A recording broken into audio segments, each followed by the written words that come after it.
कल बिहार में 2 विधानसभा सीटों के लिए जो उपचुनाव के नतीजे आए हैं उस पर अब मंथन जारी है। हमारे साथ हैं आरजेडी के वरिष्ठ नेता मनोज झा। सर, बीजेपी कह रही है कि आप लोग एकजुट होकर, मतलब आरजेडी, जेडीयू, इतनी पार्टियां मिलकर भी उनको नहीं हरा पाए, और सुशील मोदी ने कल ट्वीट किया कि जो नीतीश कुमार का आधार वोट है वो बीजेपी की तरफ चल गया है, जो ईबीसी वाला है। देखिए, सुशील मोदी जी के टिप्पणियों को तो मैं गंभीरता से नहीं लेता, आप लोग ले रहे हैं, बिहार भी गंभीरता से नहीं लेता। भाजपा के हिरार्की में कहीं है नहीं, वो बेगानी शादी में अब्दुल्ला दीवाना वाला उनका पोजीशन है। लेकिन मैं आप लोगों से कहता हूँ, आप गंभीर चैनल है, कोई भी उपचुनाव जहाँ असामयिक मृत्यु के बाद उपचुनाव होता है उसका इतिहास उठा के देख लीजिए, ये लोएस्ट मार्जिन। 2020 में हम 40,000 वोट से यही सीट हारे थे, 2020, 2 साल पहले। आज आंकड़ा क्या है? 1794 वोट। तमाम चीज़ों के बावजूद सुभाष जी की मौत हुई थी, उनकी पत्नी चुनाव लड़ रही थी, बावजूद उसके अगर 11 राउंड हम आगे रहे, 12 राउंड वो आगे रहे, और अंत में फासला 1794 से फैसला होता है, इस फासले से, तो ये किसके लिए चिंता का विषय है? हमारे लिए तो कतई नहीं। हमारा तो आधार वोट बढ़ा है। अब सुशील मोदी जी तथ्यों को नकार करके काउंटर फैक्चुअल्स में जीना चाहते हैं, तो ये उनकी मर्जी, में उनको मुबारकबाद देता हूँ। एक जो बड़ी चीज़ कल देखने को मिली, एक तो बीएसपी की तरफ से इंदिरा यादव खड़ी थी, उनको करीब 9,000 वोट मिला, लेकिन ओवैसी साहब की पार्टी के जो कैंडिडेट थे उनको 12,000 से ज़्यादा वोट मिला।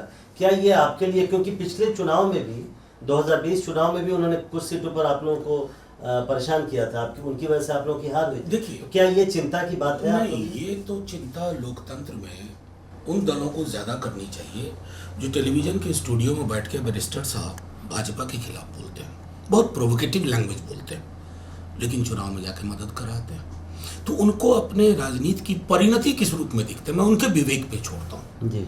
अपने भी उनके विवेक पे छोड़ते हुए मैं कहूँगा कि आप अपनी राजनीति का डायरेक्शन क्या देख रहे हैं। अगर आप जहाँ जो बातें कहते हैं और जो करते हैं उसमें मीलों का फासला है, ये फासला अब लोग समझ रहे हैं। ठीक है, हैदराबाद से हजारों किलोमीटर दूर जाकर वहाँ आप उपचुनाव नहीं लड़े, लेकिन गोपालगंज में लड़े। क्या हम नहीं समझ रहे? क्या बिहार की जनता नहीं समझ रही है? लेकिन ये काठ की हांडी है, बैरिस्टर साहब से मैं कहूँगा, बार बार नहीं चढ़ेगी, इसका अवसान बहुत जल्द हो जाएगा। मतलब ये कोई आप ट्रेंड नहीं देखते हैं? मैं समझता हूँ कि देखिए, राजनीति जिस दौर में है, आर या पार का मामला है। अगर आपके हम आर भी हैं और पार भी हैं, इसका मतलब ये दोहरे चरित्र की आप राजनीति कर रहे हैं, और एक अदना आदमी भी समझ रहा है कि आपकी राजनीति की दशा क्या है और उसकी दिशा किधर है। एक आखिरी सवाल, अभी सुप्रीम कोर्ट ने जजमेंट दिया जो सामान्य वर्ग को कोटे की बात थी, उसको उन्होंने 3-2-5 जजों की संवैधानिक पीठ का फैसला आया है।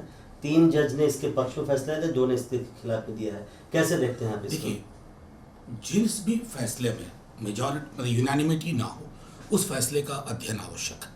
ये 3-2 का फैसला है, मामूली बात नहीं है जी।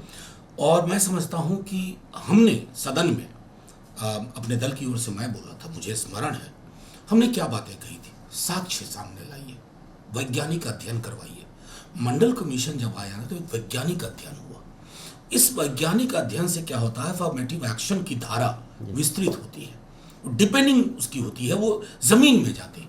आपने आनंद फानन में व्हाट्सएप फॉरवर्ड के आधार पर ये किया। बहरहाल मेजॉरिटी जजमेंट है, मैं और कुछ नहीं कहूँगा, लेकिन राष्ट्रीय जनता दल का पक्ष उस दिन भी स्पष्ट था, आज भी स्पष्ट है। आप लोग इस आरक्षण के खिलाफ नहीं है, लेकिन एक स्टडी के आधार पर होना चाहिए। देखिए, अभी मैंने ट्वीट देखा, फिर वही बेगानी शादी में अब्दुल्ला दीवाना, सुशील मोदी जी का ट्वीट। सुशील मोदी जी अगर भाषण सुन लें, एक बार पुनः मैं आग्रह करूंगा, आपके माध्यम से मेरा भाषण चला दीजिए, मेरे दल की ओर से, वो मैंने कहा था।